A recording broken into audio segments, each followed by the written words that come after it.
The baby had a mustache. His father wanted to cut it off, but as soon as he turned his head, the mustache grew back.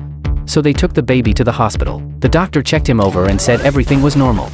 To get the ball under the car, he lifted the car straight up. Dad was confused, staring at his son in disbelief. During exams, he wanted to copy someone else's paper, so he used perspective powers. But the first time, he used too much force and accidentally sent the other student's paper flying. When he played soccer, he didn't want to be the goalie, so he used his superpower again, stopping every shot with one hand. He raised his hands in celebration, but his classmates called him a bully. His father told him to keep a low profile, warning him not to show off his powers in front of his classmates. The boy was very obedient and nodded. Then he closed the door to his room.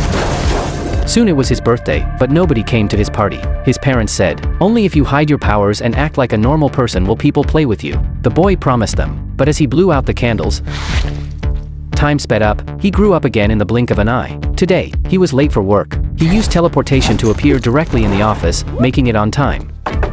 The boss asked him to get some ice, so he blew on the tap water, and it froze instantly. But he only used his powers when no one was around. This day, the man sat in the subway station waiting for his train. Suddenly, the lights flashed wildly, and an alarm went off. A runaway train rushed out of the tunnel, with passengers in danger. He jumped onto the track and chased after the train, running ahead to stop it. But the next moment, the train hit him, pressing him against the windshield. The driver was stunned, slamming on the brakes. The man jumped off the train and ran to the end of the platform. He broke open a fire hydrant, pulled out the hose, and tied it around a metal post a dozen times. Then he took up a defensive position, ready to stop the train. Perhaps the hose was too strong. Before reaching him, the train hit the hose and bounced back, coming to a stop. The man thought he'd caused a scene, so he grabbed his hat to disguise himself and snuck away.